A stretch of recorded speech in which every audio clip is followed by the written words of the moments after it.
The following live broadcast is rated Podcast 16. Parental guidance is suggested for children under the age of 16 years old. Don't forget to like, share, subscribe, and follow Ear Shoulder Voice on YouTube and Facebook, or visit our website at www.earshouldervoice.com. We've got to work together.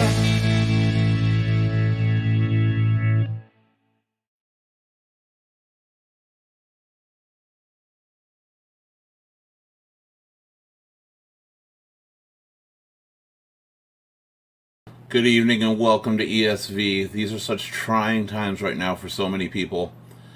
For a lot of reasons. Who do you turn to? Who do you talk to? A lot of times the people that others talk to is their own family, especially their parents, their mothers, and their fathers. They've been there since birth. They've known them their entire life. But there's many people that no longer have them there, lost them at an early age. Maybe they abandoned them. I am Keith Litfin. Today's topic is going to be where are you, mom and dad? How you deal with loss, the death, or abandonment of a parent, whether it's your mother, father, for any reason. This is part one of a two-part episode, which will be continued next Wednesday, which will be where are you, my child? Dealing with the loss of a child. So we hope you're going to pay attention and engage here. Definitely talk to us during the chat. While you're here, don't forget to like, share, subscribe, and follow to Ear Shoulder Voice on YouTube, Facebook, Twitch, Twitter, Instagram, LinkedIn, all the good ones, and Periscope. And you can join in these shows. Visit our website at earshouldervoice.com, get a schedule, and also be a guest there. Also, just a note that after this show at 8:30, we're going to do a special broadcast called The Hate of the Union. It's going to be a short broadcast just talking about the hate we've got going on right now with what's happening. So if you're around, stick around for that. That'll be a new show coming up at 8:30. With that, let's bring in the panel.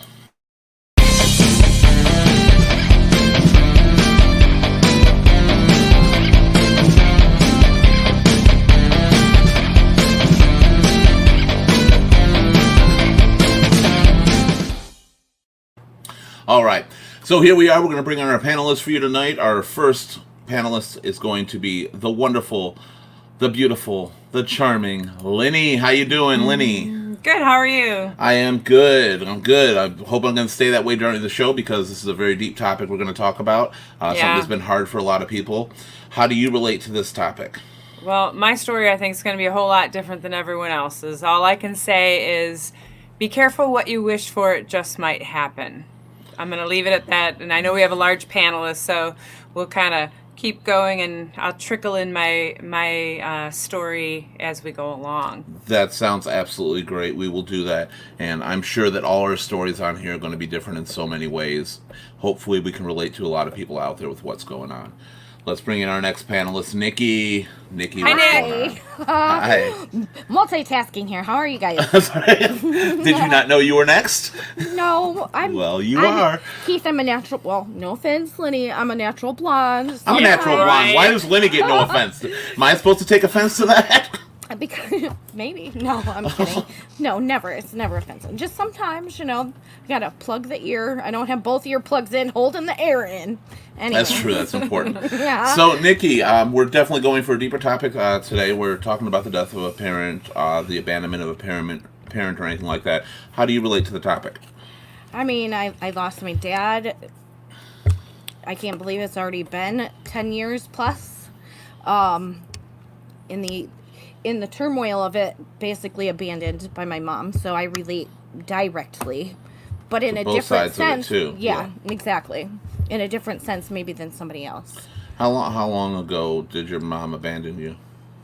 I mean, if you want to be technical, I was like the broken winged bird kicked out of the nest. When I was 5 months old, I had a very serious surgery on my skull, and from stories from family. Now it's just stories from family, but so many family members told me this. You start to believe it. That my mom just virtually was never at the hospital with me. She just kind of left me there. My dad would have to come after work to, so one parent was there. And in life in general, it played out as such. It played out like, Yeah, I get what you're saying. It just is, one thing after another, and obviously at a very early age with your mom. Yeah. Our next panelist tonight, please welcome Becky. Becky, how's it going tonight? Hi, Good. Becky. How are you? I am good. Like I said, I'm good for now. We'll see. If the waterworks start, not my fault. Try to keep it all inside. So, Becky, you were very interested in doing this topic as well. What is your parental issue? What happened there? So when I was 16, I ran away from home, and I was out on my own. But my mother left when I was 17. So I had, kind of come back a little bit, but I never did go back home. So I've been on my own since I was 16. But then she left, and my younger sister was 11. I've been through, 2 marriages, 1 divorce, 4 kids, the whole thing, and never had a mom. Well, that definitely qualifies completely here too. And you mentioned being out on your own. That still qualifies for the topic of the show too, because even during that period, it's a "Where are you, mom and dad?" That's the point of the show right now, and that'll also apply to "Where are you, my child?" for children who've run away. Our next panelist tonight, we've got several panelists tonight for you. Please welcome Millie. Millie, how you doing? Hey, good. Good. So Millie, another one who this drew a lot of interest. This topic really did. So Millie, I'm going to ask you the same as everybody else. What was your interest in the topic? How do you relate? I somewhat relate to the abandonment part. Just my parents divorced when I was 6, and I didn't really see my dad hardly at all until a few years later. He did come back into my life, and I think a little bit before we got remarried, I'd say, is when he really came back into my life, and we actually did develop a relationship. But I did lose him in 2015. He did pass away. So, Well, but I am thankful I got to have a relationship with him. Yeah, we definitely have something in common with that too. So I think I'm all of frozen. us are going to find a lot of common ground here. I think we are. And our final panelist tonight, Jan, you're still Jan Wicked White. We're going to change you back to Hi. Jan White. But Jan, how you doing? Pretty good. Good to see you. So, Jan, I'm imagining you've lost your parents. I lost my mother probably about 15 years ago, but about 2 years ago, through my niece and my daughter, they go through Ancestry.com a lot. I found out who my real father was. Oh, wow. So And of you're course- definitely...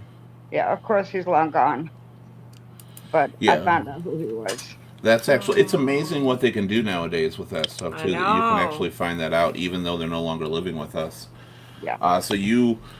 Did you ever have a father figure in your life, Jan? My mom was there kind of, but she was a weak person, basically. She married my stepdad when I was probably like 5, and there was a lot of traumatic stuff going on in the house until he basically kicked me out when I was 17. But I kept in touch with my mom, and then she got sick, and she didn't know who I was. Oh, wow. So how long did that go on for? That went on for about 4 years, and then she passed. Oh, wow. That's one of the harder things. I never had to deal with it for that long of a period. So, but I dealt with that too, with my father especially, or stepfather in that sense. In my situation, I grew up pretty much without a father. My brother had more of a father than I did on that. I don't know him. I last saw him when I was like 6 years old, I think it was. He contacted me once since then, shortly after my mom passed, which was in 2011, rather suddenly.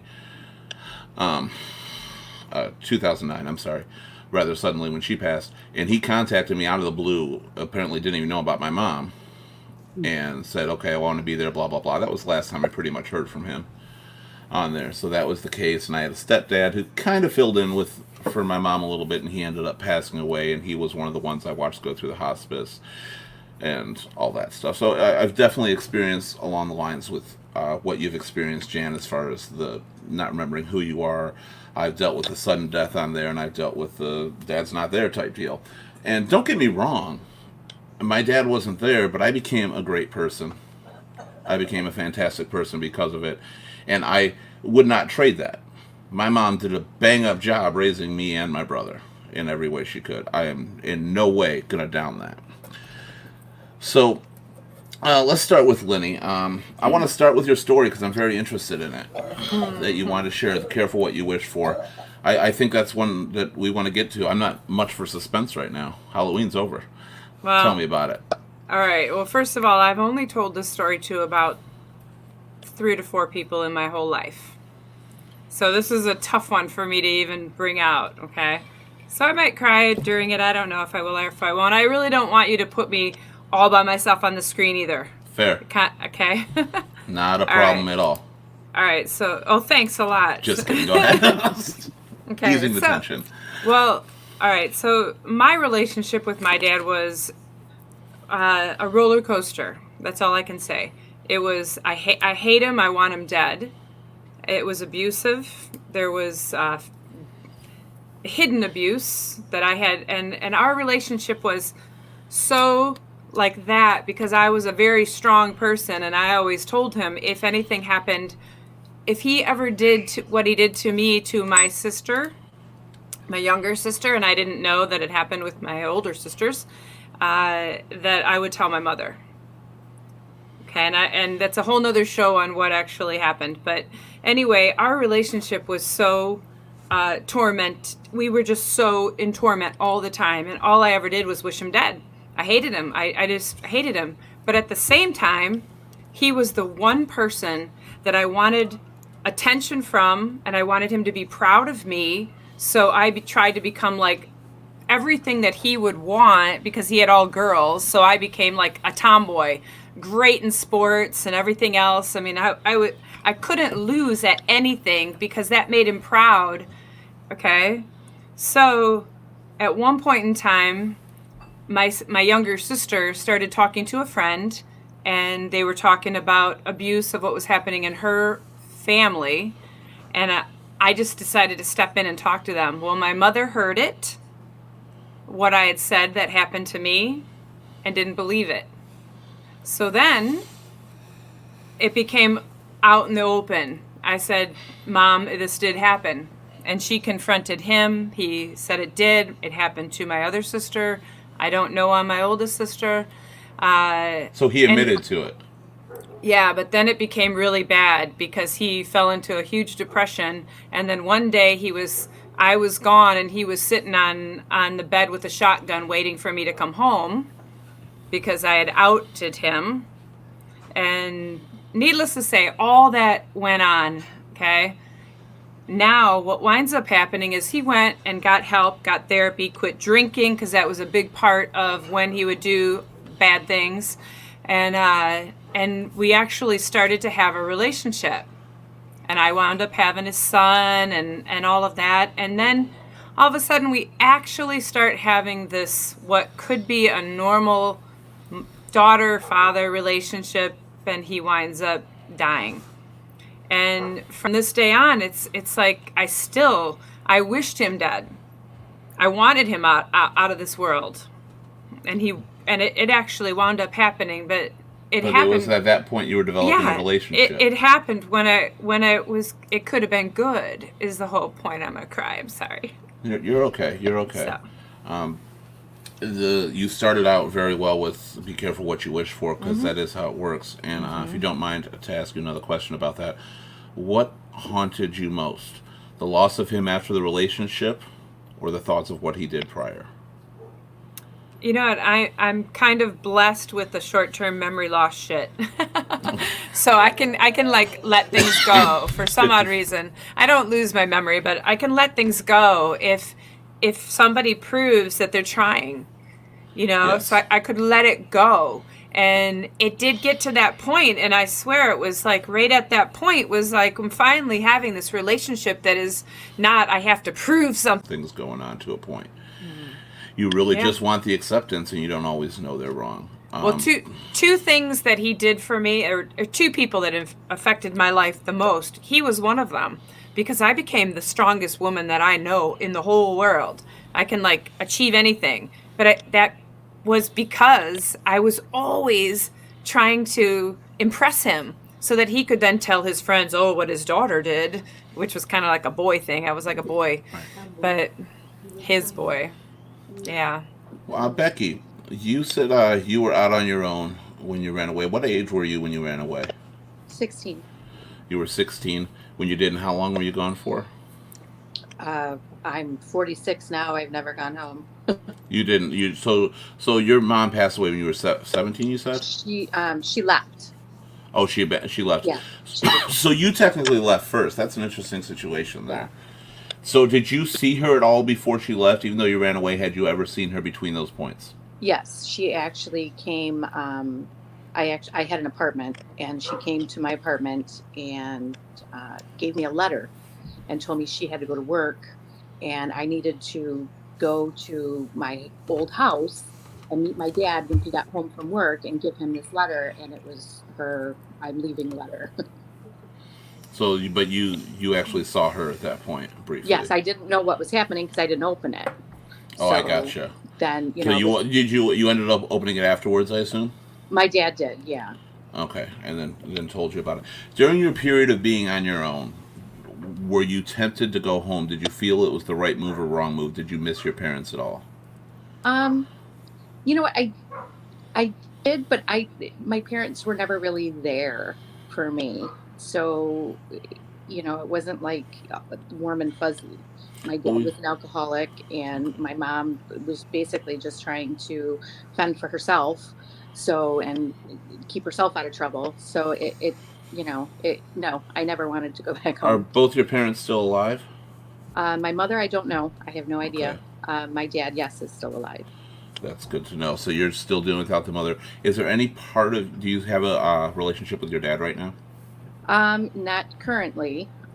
We've been through a lot, and yeah, not currently. Is there any part of you that wishes you still had the relationship with your mother? You know what? I used to until I had my own kids. And then I can't imagine ever leaving them and not being there for all of those moments that my mother wasn't there for. High school graduation, the birth of my kids, my wedding. She wasn't there. So I can't imagine missing that for my And kids. that's where you can find strength sometimes, is seeing what you have. Because again, just like with the Lenny situation, where you're trying to please, you don't see the wrongdoing until you have the situation where you can look at it and go, how could somebody possibly do this?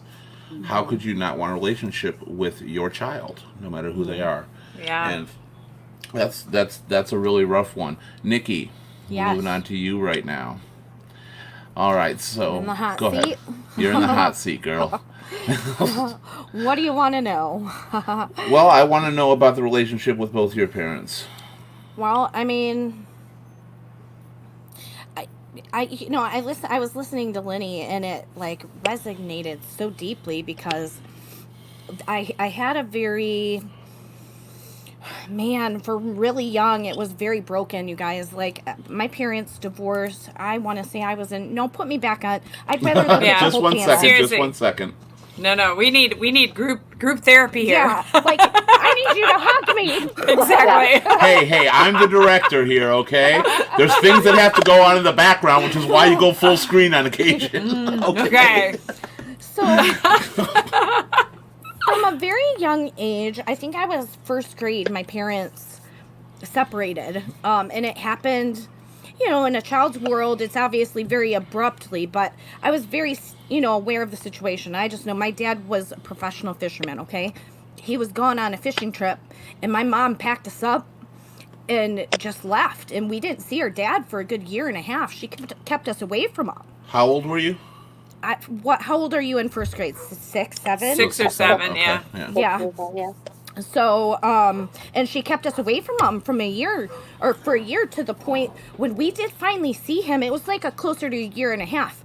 I remember very vividly, like it was yesterday, he rolled up to mine and my sister's bus stop, and I had been planted with these seeds of hate for so long that when I saw my father's face, I ran off screaming like he was the demon. Okay? We did eventually, probably 6 months later, my mom hand-delivered us to our father and told him, either you take these children or I'm putting them in foster care Oh my. because I cannot take care of them. So we did see her from time to time. I can't say that it was consistently regular, but we did see her. My dad and my stepmom gave us a great life for many years. And then I was about 13, and I just had this yearning, like I wanted to be with my mom. I needed Mom. You needed that motherly love. I mean, that's something you desire. It really is. So, and she had already gotten remarried at that point. Our stepdad was great to us, but then she had our little brother with our stepdad. And it was about that time that I was able to go live with my mom. My dad said, if that's what you want, I'm not going to keep you from that. And I went and lived with my mom. My sister stayed behind, but and it was for a very brief time. My mom then had my little sister, who I cared for at the age of 13, because my mom had a full hysterectomy, and back then she was in the hospital for what, like 2 weeks, Right. 3 weeks. So I got pulled out of school for 3 weeks to care for my now at the time 3-month-old newborn sister and my 3-year-old brother too. So you became the parent totally. Yeah, totally. Got my brother off on the bus to preschool, was doing laundry, trying to cook meals. I don't know how well I did at 13, but I sure as hell tried. You know what I'm saying? Like midnight feedings with my little sister. Seriously, at 13. So I bet you turned into the best mom ever. Well, you know what? Because you already knew surprising how. thing. It depends on who you ask. Because if you ask my teenagers right now, they might tell you different. I'm sure they will. Day. Every I teenager don't know. will, pretty much. How about you, Millie? Obviously, get over to you. So your situation again is that. Well, actually, tell me again because I'm trying to piece it all together. okay. I've heard so much. It's okay. Just for me, what I mentioned earlier is my parents divorced when I was 6, and I didn't really see my dad for a while. And I thought it was my fault. I thought they divorced because of me. That I caused them to get divorced. They didn't explain to me anything that was happening, and I didn't understand why I didn't really see my dad. However, a few years later, probably by the time I was like 11, he did start, because I had moved away with my mom. My mom remarried, and we moved away for a couple years, so I couldn't see him whatsoever. And then I think when she got divorced again, we moved back home. He really made a much greater effort to see me, and we actually started having somewhat of a relationship. Probably not really close relationship till I'd say I was an adult. It was a little rocky while I was a teenager. I've seen a lot of relationships that work that way. Yeah. All those feelings of he was gone. Why are you coming back now? But we worked through it. And then he passed away 5 years ago, which was really hard on me. I had been through a lot the previous few years, and he had really been there for me more than anyone else in my life. And so losing him was really hard. Did you during that period, did your mom ever say anything bad? Did she put down your father? You said you didn't know what was going on. No, That's she didn't. good. He was pretty good about that. That's good, because a lot of families, when they split up, they always try to pit one another against, or pit the children against the parents in one way or another. I mean, once in a while they might let something slip if they were a little frustrated at the other, but it wasn't bad, and they never tried to say directly to me, Yeah, there's always reasons why they separated and dislike no matter what, but it's always best to try to keep that out of the kid's view, because especially when you're stuck with one, you're always going to look at that parent and He just didn't explain to me why they got divorced. I really thought it was my fault. Yeah. One of the interesting things, just like when you grow older, you look back on your parents and your children, you say, how could you do this to your kids? Like Becky had said, how can you actually abandon one of your kids? But also as you get older, some of you said you became friends afterwards, and you also start to respect your parents, and you start to understand more why they did the thing. So a lot of times relationships will grow stronger after that. And that is, losing a parent as a kid is really tough. But sometimes losing over that milestone can be equally, if not more, tough. after you realize everything they've been through and how much they struggled that you never appreciated them for. Jan, you Yeah. had you ever met your father, or you never met your father? No, So he wasn't around like when you were an infant or anything like that. He's no. so I asked my mother when I got into my 20s, after I found out about him, but I didn't know he was my dad yet. I just heard stories. And I asked her how far along she was pregnant with me when he left. And she said 2 months. okay. So you were two And months. yeah, she was 2 months pregnant with me. Okay, And so he yeah, definitely not at that point. and he was not talked about. She had got married to my stepfather. I was like 5 years old, and then we moved into Madison Heights, whatnot. And it wasn't a loving family, put it that way. Not a typical loving family.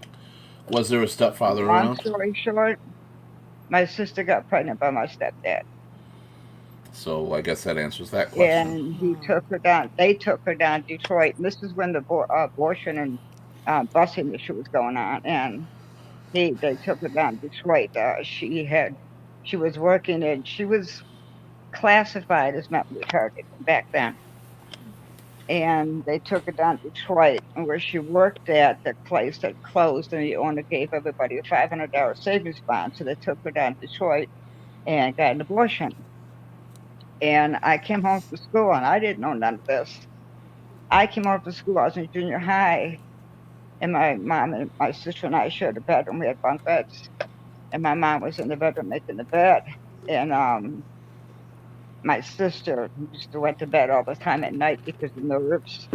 So there was a rubber mat on the bed, and there was a TV tray next to it with a bell on it. And I asked my mom, I goes, "What's the TV tray on the bell on the at the bed for?" She goes, "Your sister." I says, "What?" She goes, "She's sick. She's got to be in bed for 2 weeks. She can't get out of bed." And I says, "So what's the bell for?" She says, "So she can ring it if she needs Right. something." So I asked her, I goes, "Well, how is she sick?" And she told me. And I asked her who the father was, and she turned around and looked at me. She goes, "Who do you think?" Oh my gosh. Now, did you figure that out right And away?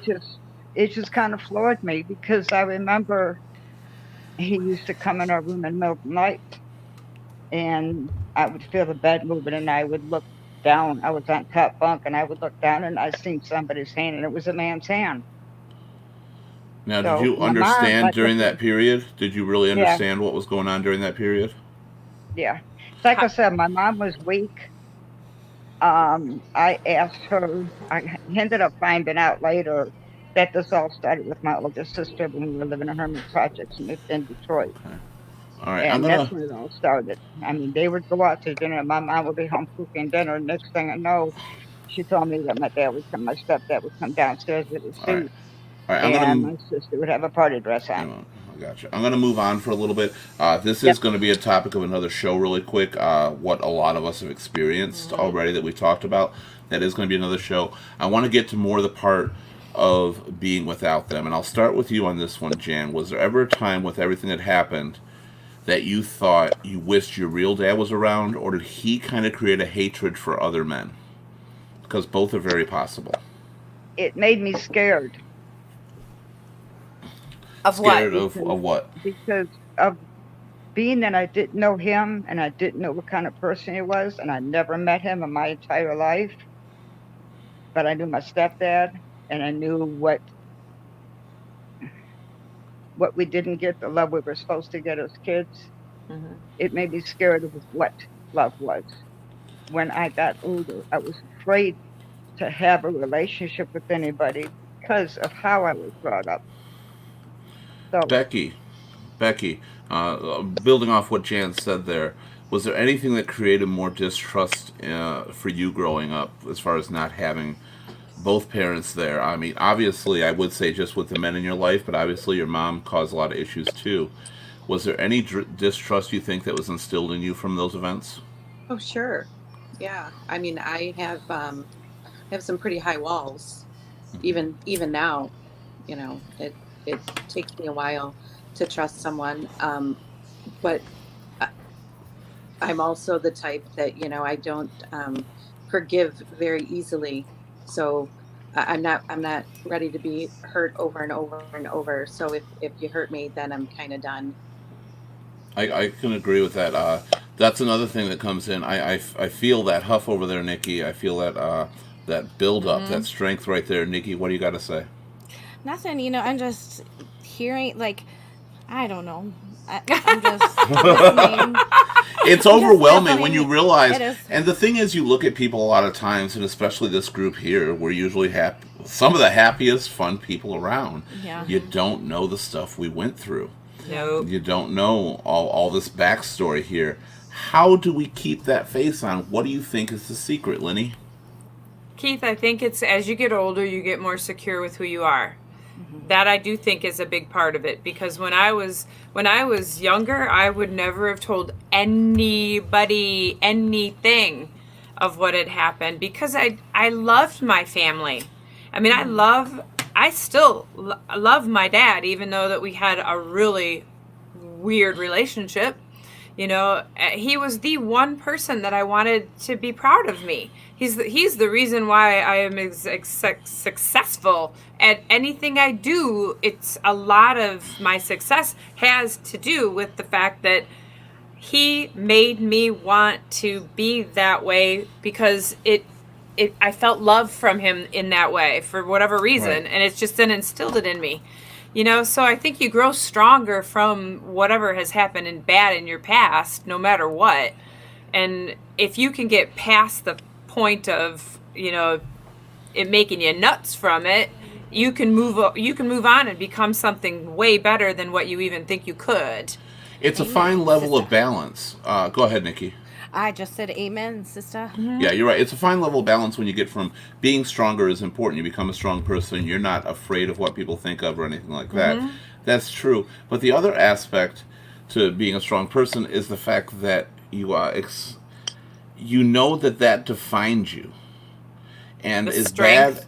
bad, not even the strength, the The bad what? experiences that you go have defined you in a sense. Yeah. I do believe that's true, because sometimes we wouldn't be these happy people that kind of hide our stuff inside if we never went through these experiences. Maybe we don't know, because you We are don't. who you are.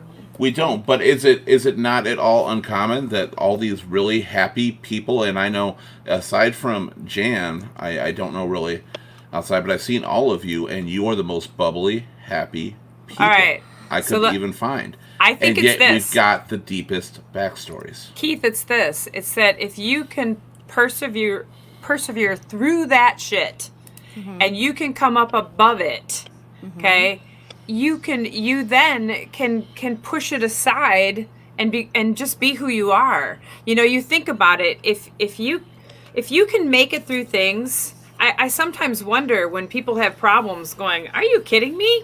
That's so minute, that little bit of a problem. If you can figure it out and move along, you've become a happy, bigger person. But you got to let it go sometimes. Yes. Because some of the shit that I've been through in my life, some people, if I tell them, they're like, how can you still be here? But yet you don't think of it as that big of a problem, because you've moved on. You I have don't figured think out of how it- to move on. I really don't think of it in this case as letting go as much as embracing it, honestly. I Maybe. look at some of the things of which happened to me, and like an abusive father. My case, I'm not gonna tell details because it's not the show. But my stepfather did things at the same time that I definitely would disapprove of. So would everybody on this panel. That really that shone in my eyes of the kind of person I never want to be. And it made me strive to be a better person than that. I'm not saying embrace it like it was a good thing. I'm saying embrace it to help define you. Had that never happened, you can't always understand experiences unless you've been through them. Right. Bill, you're right. I've had you on the screen for a minute. You can love your family, but still not like them. And that's the case with a lot of us out there. Sometimes you might feel you have to love your family, and that's also not true. But there is always that aspect of they are family.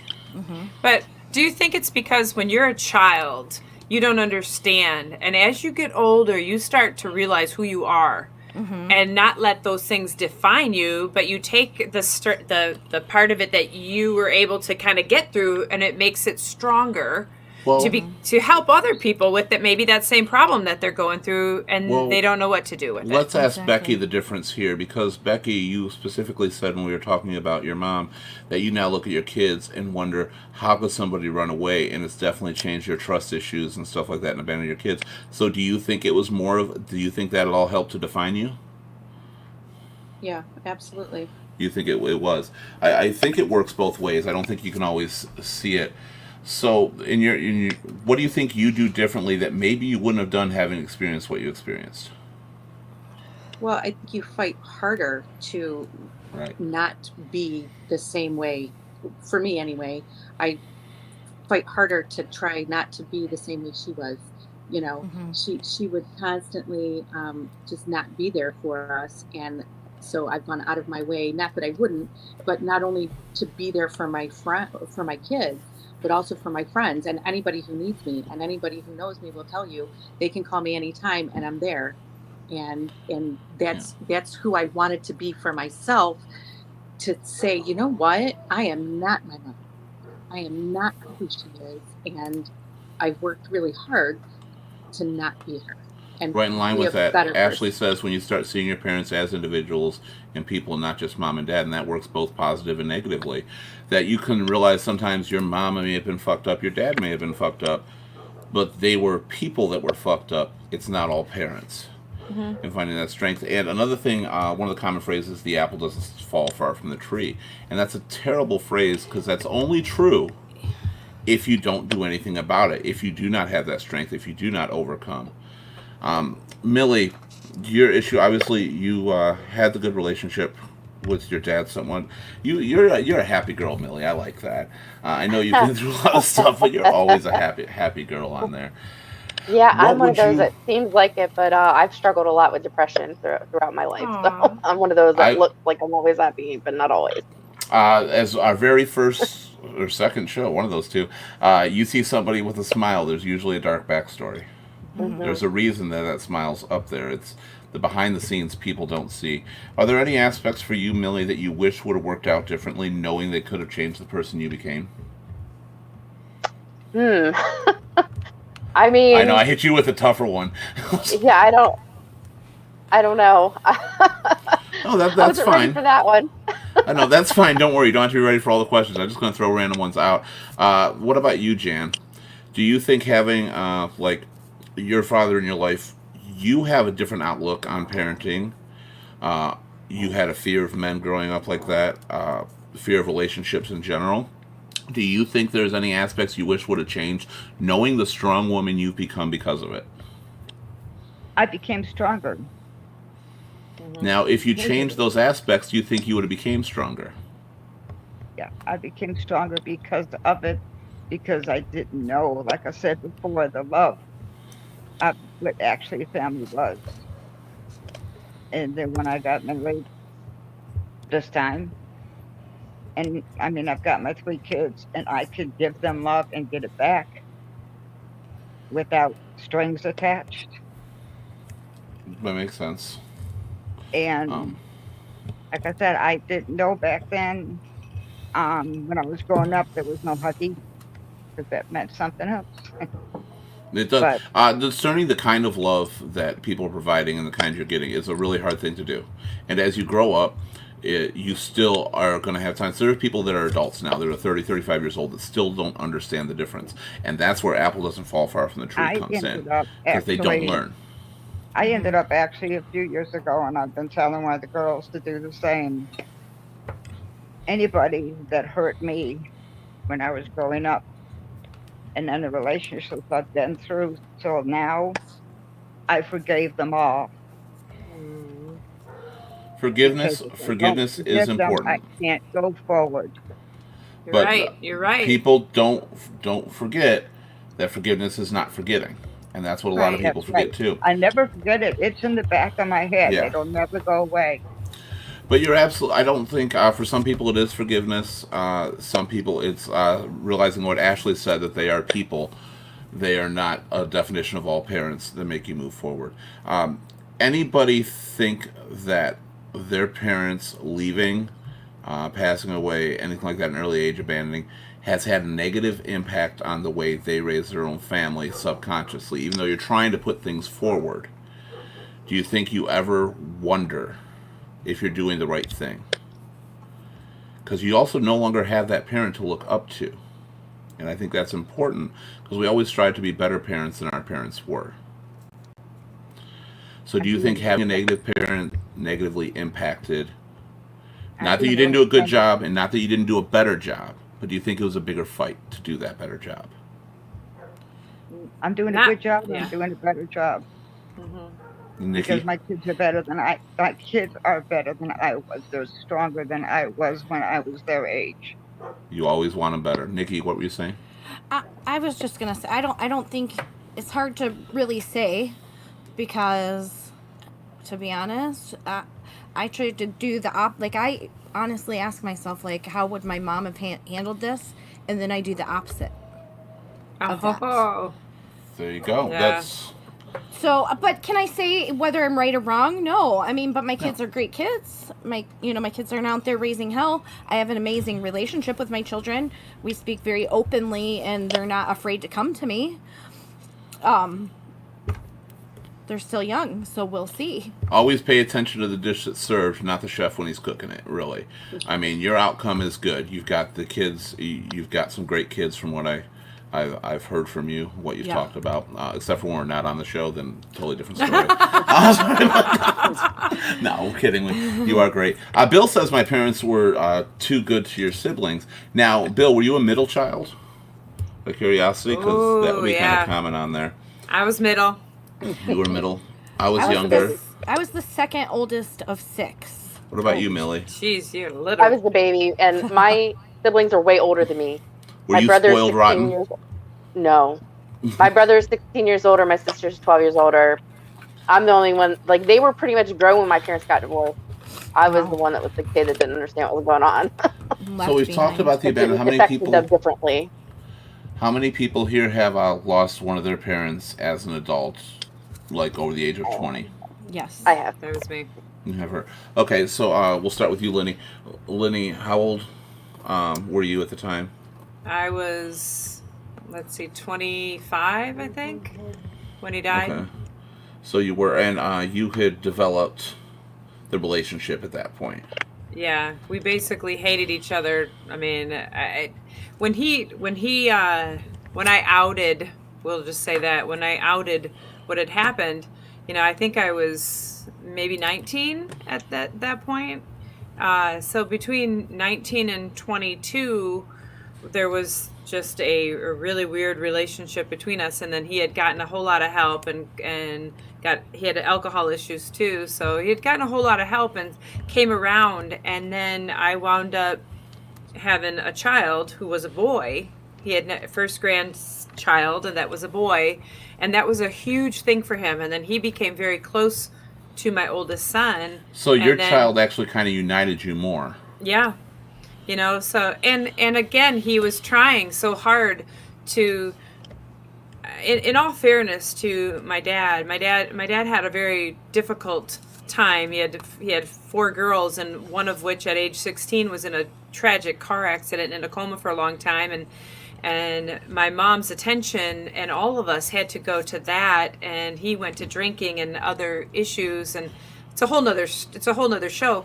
But anyway, getting past that, we finally got to a point that we became friends, and that we became like I could actually talk to him, and then my son actually became this big part of the bridge that made our relationship better. And then one day he had a heart attack out on a lake, and It was sudden? Yeah. I mean, he had a few heart attacks, but when he actually died, it was. I got another question on that in a moment, and before we continue to everybody else, I want your answers too. Bill says he lost his dad 20 years ago and his mom 4 years ago, so obviously you were clearly an adult when that happened. One of the things I'm asking about is how you dealt with it, because I've often wondered when a parent dies, Is it better when you're younger? Is it harder when you're older? Now, I'm not talking about your parent dies of old age because that's kind of the routine of life. That's the natural thing. You expect that. But when it's sudden and you spent more time and when you've actually seen so many different aspects of your parent, do you think it's harder when you're younger or when you're older? I don't know. Older. I I don't think it's know. harder when you're older as well, provided they died of, unexpected or prematurely, before they should have. Millie, you were an adult. How did, when your dad passed away, how did you deal with that? Did you go into a funk area or did you work your way Oh, through? What was your secret to getting through that? therapy. A lot of therapy, honestly. It would really hit me hard, and I already have struggled with depression, so that just really Okay. sent me in a real low. But I went and I had a really good therapist to really, really help me deal with the grief, work through the grief. So, without really a medical aspect of this, because we're not therapists and stuff, a lot of people look down on therapists, and therapists can be very helpful. What Hmm. sorts of things you just said she was so good, or it was a she, Yeah. or she? Yeah, Hmm. I thought you said that. What sort of things helped you get through? What were like one of the key things that made you realize I can do this? I don't know exactly, but some of the things we did were just she kind of first of all told me about all the different stages of grief and kind of helped make me aware of where I was in that whole process.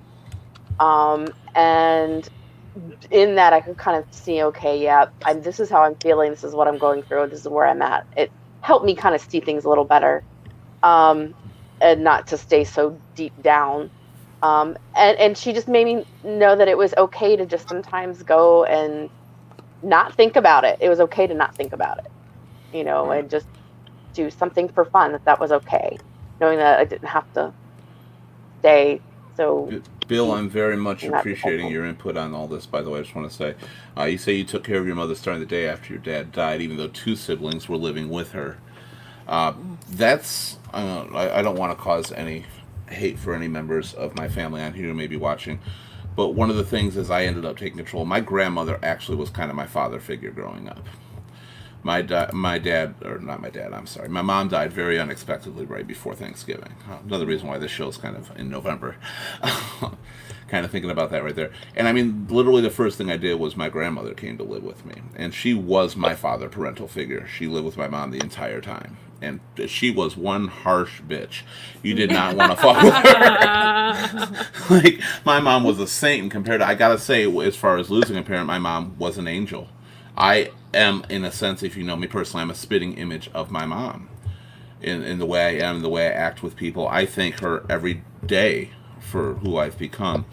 But yeah, you have to kind of step up.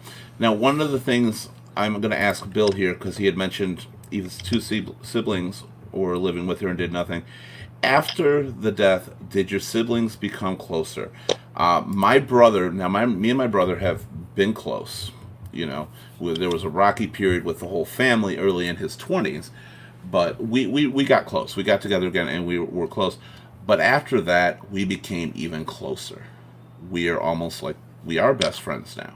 And I love that. So I'm curious with Bill, did you get a stronger relationship with your family on that? When a parent dies like that, I'm going to use the unexpected one, which was my mother. I literally talked to her. We were talking about Thanksgiving dinner when we last hung up the phone. Sometimes the most unique things haunt you when a parent dies. One of the biggest things is I cannot remember if I told my mom I love you on the phone. Something I say all the time. That's one of the things that still haunts me to this day. I know she knows it. I know. I mean, she knew I knew it. But it's one of the hardest things to deal with. And what is some of the memories you have that absolutely stick with you after losing that parent? And how do you get over that? Hmm. Whoever wants to go, I'm not calling anyone out right now, but I know that everybody's got them. I know So, mine. I was physically in the hospital, at the hospital. We had been at the hospital for about 5 days, leading up to my dad's death. And when we knew that it was time, they took him off the ventilator, and just basically it was like he was there sleeping, but we were sort of just in the room with him. Um, we had sat there for a long time, a good hour and a half. I was like, wow, he really is a fighter. I said to my sister, I said, you want to go get something to drink? The room was hot. If I'm just being honest, there was somebody in the room who shouldn't have been in the room, but hadn't showered in days, and it was a bad combination. Just something was taking us from the room. And we went to the cafeteria, and I had just turned from the fountain, and my husband was in my face saying, you need to get upstairs. And I felt like I spread wings and flew. But by the time I got to his hospital room door, my sister was in there at bedside but crying. So I knew. But they say that when someone, like when your loved one is passing, they will send their loved ones away because they do not want them to see them. Yeah. In those moments. I do believe. Just so you know, that's Bill, what I'm going to happened. address that in a minute. I want to finish her story. I'm going to address it. But I do believe that's what happened. But for the longest, I really grieved my dad's death very deeply because he had become my best friend over my adult years. My dad went to prison for about 10 years from the time that I was 18 going into 19, and he was there for 10 years. So when he came out, I only had about 3.5 years before he passed away. But in that 3.5 years gave me, that's why I say I totally related to Lenny, was in that 3.5 years, we built up the most amazing, parent-child relationship. Something And you then he was just wanted gone. all along. Yeah. Yeah. He did get to meet, all three of my younger boys. He got to hold my youngest, who was just a little mini. He was like, I think 4 months old. So, but yeah. Extending the show will be a good idea. We're not going to tonight. We have our special coming up right afterwards. But we're going to hit a lot more topics as we go on with ESV that we're going to cover even more in depth with all these stories. So don't worry, Bill. It's good to keep it kind of limited. We don't want to depress everybody for 2 hours. Yeah. And it's kind of sad. God, That's right, too. I could probably stay here for about 10, Bill. I mean, if you need to hear it. Right. But, Like I had said, one of the things with my mother was remembering I said I love you, and there was a whole bunch of other things. And I have moments that I remember when I was like a kid, probably 4 or 5 years old, at a Chinese restaurant. And I wanted a hamburger. I wasn't allowed to get a hamburger. I'm a kid. I wanted a hamburger. I had to get Chinese food. And I still stick with that rule today. Like, I make that for everybody. But I was so upset, I literally kicked her out of the booth in front of everybody onto the floor. It was funny probably when I did it, when it happened. Right now, I was only like 6. But I remember it so vividly. And I just cannot get the idea in my head of how much she must have thought I hated her. oh, no, Keith. You know what? And- As a mom... Well, my I kids- know the truth. I know the truth. She was probably laughing But it's inside. these weird things that pop up. Yeah. What about you, Millie? Millie, do you have anything that is one of those weird memories that just stays with you? No. I was actually already going to respond to your previous one Okay, go ahead. question, and you moved on. I do that sometimes. But it does stick in my head. Where you were saying about, is there anything like you kind of almost regret or whatever? Yeah. And for me, my dad, I live here in Michigan, as you know, and my family's from Maryland. And my dad ended up in the hospital, and my stepmom called and let me know. She was like, I think it's really serious. You should probably come home. So my husband and I, we came down to Maryland. We drove down, and I wasn't expecting it to be like this was going to be it. I was not expecting that. I had no clue that he had any kind of issues of anything. And he apparently went downhill really quickly in just a few months. And he ended up ended up sending him to hospice. And I did get to see him at least in hospice, but he was kind of really out of it. I think he did at one point recognize me and I told him I loved him and everything. But they then were saying at hospice, okay, it may take up to 14 days. And my husband's like, well, he can't take off work that long. So I was like, okay, well, we'll have to go back home. So we went back home, and he passed the very next day. Oh. And I kind of I know it's nothing I could have done about that, but that kind of made me feel like, I should have weird stayed. memory, yeah. And that is kind of stuck with me. I know, but I think he knows, I love him, and I think he did know I was there. He does. He completely does. I think we often forget that they still know how much we love him. I'm going to go back to Bill for a minute. With your mom was in bad health and they all wanted to be in charge, but not to help your mom. This is just a random, curious question. Did your mom have money? Or was there some kind of estate or anything they were looking for? Because I hate to ask it like that. That's a big fight a lot of people Yeah. go through when a parent is sick, ill, or dying, or just older. Yeah. They want to be there, but they don't want to be there for the work of it. They just want the outcome of it. Sad thing is, a lot of those people that want that, once the parent does die, their view does change a lot of times, and they realize what they're actually losing and what they're actually giving up. Because some people have never dealt with death. Yeah. And when it's your family, you don't realize what it's like to just not be able. I still, to this day, sometimes pick up my phone to call my mom. It's been It 11 still years says almost. when I call my stepmom, it's actually under dad and Yeah. my stepmom. And I can't Like in remove my them. phone. I got all And my I can't contacts change in them. my list. And does anybody relate to this? Just anybody who's lost them. I can't remove them from my phone because I feel if I do, I'm deleting them. Yes. Yeah, I can't change it to just my stepmom's name. Yeah. I have it still in there as dad and Yeah, you have to. And it's really hard. What about you, Becky, with your situation? Are there any memories that you feel you have right now that affect you on a regular basis? I know yours was more of a not good atmosphere. Yeah, no, I mean, every now and then, something will happen, or I'll see something, and I'll be like, oh, I remember when me and my mom used to go do this, or me and my mom did that. And one of my boys asked me one time, they're like, you never talk about her, you know, uh, Right.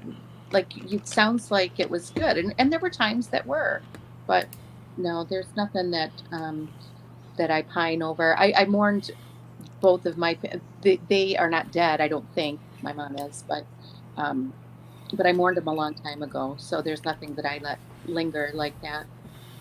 That's why I was actually coming to you on that one because it's a little harder when you've dealt with so much difficult stuff. And your kid's a good example. They ask you don't talk about your mom.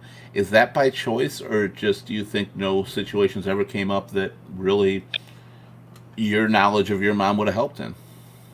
Well, and it's hard with the boys because I actually feel guilty that they don't have a grandmother.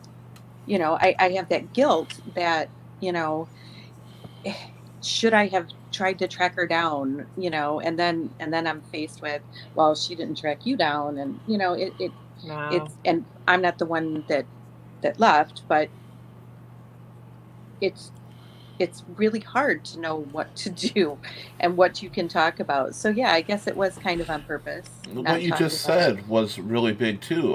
It's really hard to know what to talk about and stuff because a lot of times you take cues from your parents. Mhm. And if you ever lost at what to do, while they're around, you can turn to them for a period of your life. I mean, certain things do happen, like the abandonment, running away where they're not there anymore. But as far as being in your life the whole time, you could always turn if you're having a problem, and they would make you feel better. Because your parent is literally, no matter who you are, your parents are in your life from birth till death. Whether they run away, whether anything, they are there. You've never lived a moment without them, which is why I think parental losses are one of the hardest things. We're gonna try to move it on a little bit. Bill said he some money, antiques, in a house. So yeah, that's one of the things. A lot of times that people get into, they want that. It's sad that sometimes people wish even death upon parents for financial gain, and it's their time. Sometimes it's their time, but never do you want to be without them. So, what are your secrets of getting through that? No I already problem. asked you, Millie. I'm going to go to Jan. Jan, I specifically want to ask you, how when you found out about who your real dad was, did you feel complete after that, or did you feel a little more loss and emptiness? Because sometimes knowing someone was there, but you had no way of contacting them, is harder than just them never being a part of your life. There was questions I had, but they couldn't get answered because the only one left in my family is my sister. It's me and her. Everybody else is gone. My aunt who I used to talk to all the time about things that happened that she didn't know happened.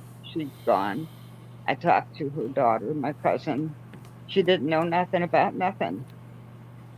So it wasn't a thing to where I was happy that I found out, relieved, and I was Okay. trying to associate who I looked like when Have I you seen the ever picture of tried to him. get in touch with any family of him to find out if you have any extended family out there? No, there is no way because I have immigration papers from him. He was from Canada. My niece gave me a lot of information, and there was pictures that my mother gave my brother who gave me before he died of his parents. But everybody is gone. There's no Wow. way to find out anything. Well, through Ancestry.com, you never know. I I mean, know, it's honestly, some of crazy. the stuff they find is absolutely I mean, it would crazy. be, yeah, it'd be cool. I mean, if like when I found out that he was in the service and he had contacted my mom that he got hurt, he was overseas or something, and he was at Walter Reed Army Hospital, and he sent my mother a letter. My mother told me this. She said he sent her a letter and asked her to come see him. She never did. So that was the end of the line. I it's sometimes weird getting in touch with people you're recently on Facebook actually, and it's been surreal to me. Somebody contacted my brother about my mom, and apparently she was best friends with my mom growing up, like her entire life, and we found out a lot more stuff about my mom. By the way, she was a little more fun than I ever thought. But, and it's surreal. She had so many pictures and stuff of them together, and just it was really Yeah, weird. she And had them and I she didn't haven't want them. yet decided if I feel good or bad about that. I've You done know, research. My daughter's done research. My niece has done research. They can get all the research they can hi Jeff. of my mother part. But as for the father, it's not there. That's sometimes it's just not. Positive vibes from anybody right now. Let's try to steer this a little bit in a good mood. We're going to talk anybody on the panel. I want good things that came out of the issues you had. Yeah. Whether it's more respected feelings for parents, ways you got through, how it made you stronger. Who wants to take that one? Awesome. I figured you would, Lenny. Go ahead. Okay. So, as many things that happened to me with my dad, it actually taught me how to be in a better relationship with someone else. You know, you recognize the things that are right and wrong, and then Yeah. you seek out the good parts of the relationship you had with that person, and you try to avoid the bad parts as much as possible. Right. Okay. And then the other part of it is it made me a very successful person because whatever he possessed that made me want to achieve so much to get his attention also went into my life in other No, ways. I'm not laughing at you, Lenny. I'm sorry. I couldn't help but see this. Bill's first Let's read it. ancestry search brought him up as a Puerto Rican Jew. I don't try anymore. But So- not good timing, Bill, because we saw that and we're trying not to laugh at Lenny right now. Yeah. So anyway, so getting back on that, it's like you can take whatever you have kind of had in your life and mold it in any way you want to mold it. But if you just learn from it and then apply it outward, good things can happen. That's what I can say. What about you, Nikki? The same, like just what Lenny's saying, just, I live with no regrets. I would never change Bill. anything in my life that has happened to me or around me because it's made me who I am. It's made me appreciate, certain things a whole lot better.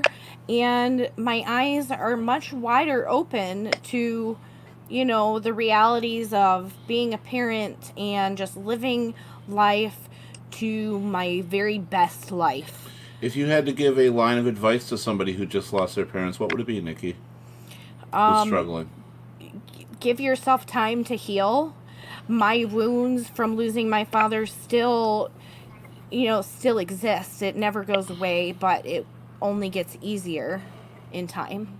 Yeah, the pain of death or even wrongdoings, it doesn't go away. Learning to deal with it is really important on there, and that's something you will learn. Millie, what about you? What are positive aspects going through? You probably don't have as many on that because of I your gained situation. I definitely feel like I gained a better appreciation, or not appreciation. Losing my father when I did made me realize I need to not take for granted um my loved one. Like, what I wasn't expecting him to pass, and him passing like that, I gained a better, I guess, sense to I call my mom way more and my stepmom, and keep in track, and keep in touch with them more than I think I did before. Things like that.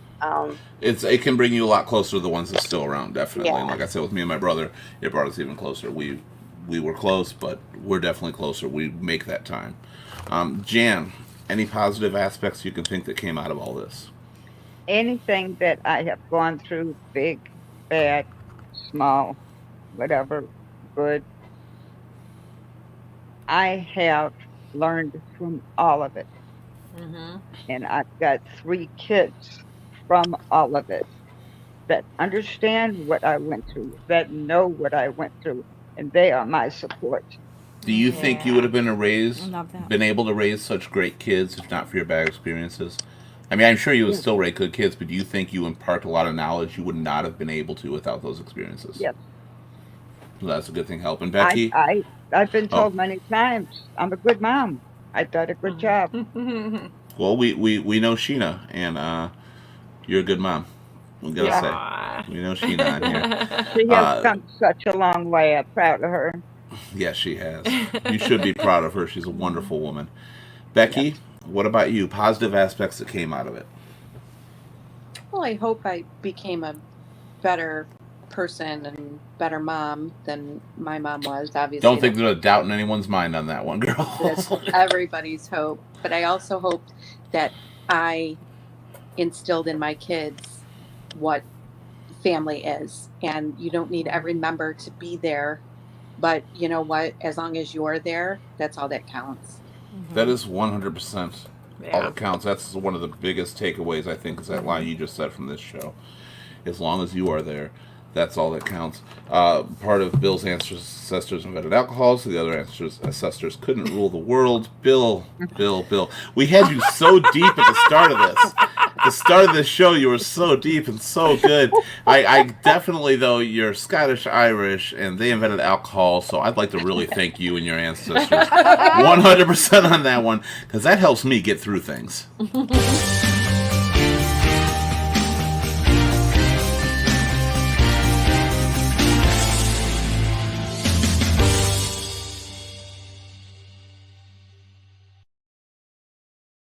Obviously, we wish this show could run longer. There's so many things that could still be said. We could probably talk for 24 hours if we wanted to, but we got to try to keep minimum. We've got a lot of topics, and we're going to be hitting up topics again as time goes on with this show. So, be looking in the future for other shows related to parental loss, and we'll discuss new stories with new people, new avenues of how they dealt with it. I asked everybody on the panel what made them stronger, what was a positive aspect. Now, when it came to death with my family, I've dealt with my dad's sudden stroke, very young age, dealt with him pretty much taken care of in a hospice situation, no control, not remembering who I am. I was some giant teddy bear. I dealt with my mom. That was a very sudden, unexpected loss that nobody planned. I dealt with my grandma, which was the natural order of things as far as old age, but I had something I resented, even my grandmother, for outliving my mom. And I know that sounds weird, but it was a resentment thing that I had. But I've dealt with all three of them. Death is never easy.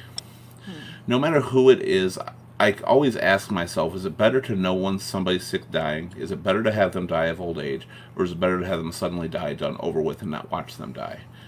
And the answer is, there is absolutely no answer to that. You will never understand the pain of loss until you deal with it, and nobody around you will ever understand that pain or that loss. Because your mother is your mother. You have a connection that nobody else on this planet has ever shared.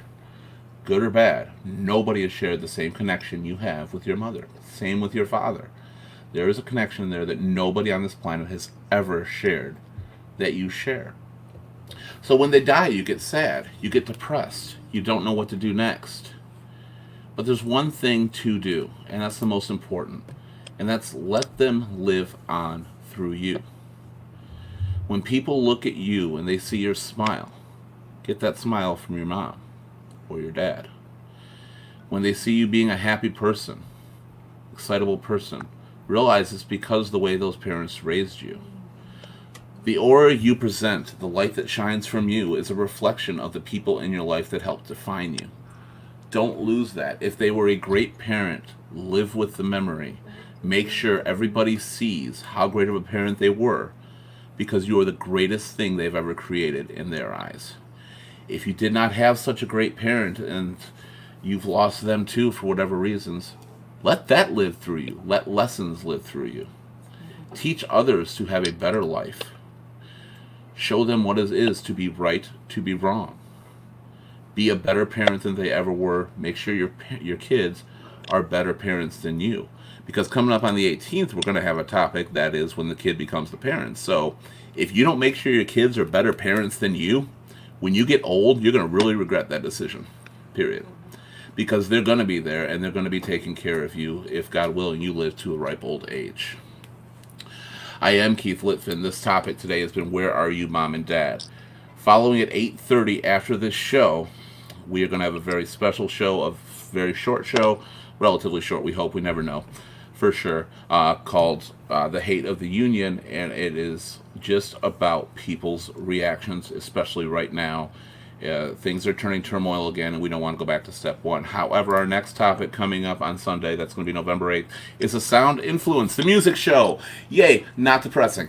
Okay, so that is, we're going to talk about music, how music has impacted our lives, how idols, pop artists, country artists, anything like that, what they have done to define us. Did we become musicians? Do we use it to, ease our way through life in hard situations? Do we use it just to keep us happy? Have they defined a career?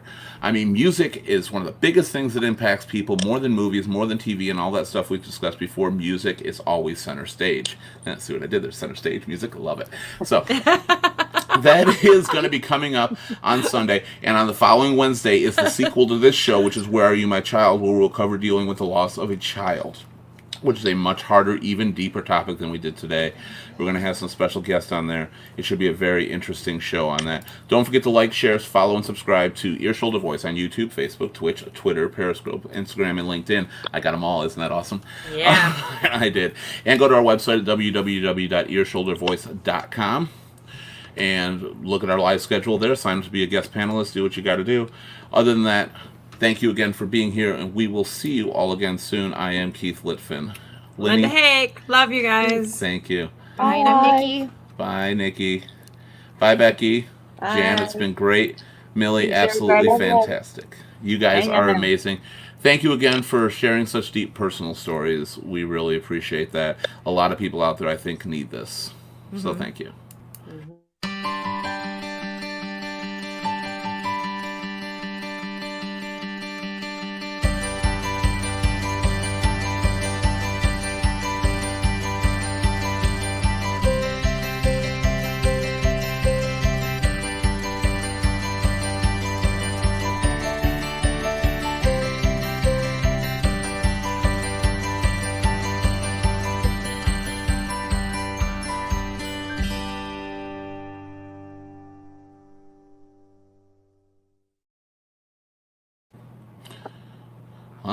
Well, deep, personal, amazing. It only Fantastic. took me 50 years to put that out there. I know, it's hard. By the way, thank you, Bill. Thank you, Bill, for being here. God bless you. Have a good night. I just wanted to say that this is going to be a short after show we're doing here really quick because, well, got we're another going to show start started. another show coming up in just a couple minutes, which is fair enough. I really appreciate what you did on here. That was amazing. Well, currently 3 of you, but all 5 of you that were on here with me. Sorry, Nikki's around. She disappeared for a minute, just like Millie did. I'm here. I'm trying to get my phone charged because it's gonna die. Oh, well, yeah, And that's I'm something having you trouble might- getting the charger It's not wanting to reach up to my stand. Hey, it made it through the broadcast. I'm happy about Yeah. that. Yeah. There was a lot of information there. And it's weird because you always think that you're dealing with some of the hardest shit, and you hear other people's stories. You're No, like, my God, what right. is it like to deal with that too? And I feel the same way. I feel I've got the variety of death against me. You know, I'm going to have to do it this way. It's the only way it'll work because otherwise it drags the phone down. All right, fair enough. But you know It's what, good. We Keith? get a little more cleavage that way. It's good. The thing is that I was surprised at just how many people, like we had 6 people on there tonight. How many people have so many of these similar stories, you know, in different ways, but it hits home in with different people. That's what it is, Sorry. and that's what you discover doing this, is Yeah. how much you're not alone. Bill, I just want to let you know Becky is not single. All right. Becky is the hottie with the dark hair. She is not single. That's something, if you're on this show, Bill's going to hit on you. I'm figuring I got about a month till he gives up and moves on to me, so we'll see what happens. Not gonna. It was good. It's nice to kind of get back to some of these deeper topics. We kind of were a little more levity in October, so that was good. Yeah. And everyone does have a story. Bill said that, and that's true. So I would just thank you, everybody. You are absolutely a great panel. I hope I'm going to be seeing you again soon, actually, because on one of the 15 upcoming minutes. shows. About Some of you, 15 yeah, some of minutes. you are going to be here in 15 minutes, which will be Is really it going to good. be a different link? It's going to be shorter. We're hoping to keep it under a half hour. No, a different link. A different link. Oh yeah, it will be. It'll be a totally different link. I'll send that in a moment.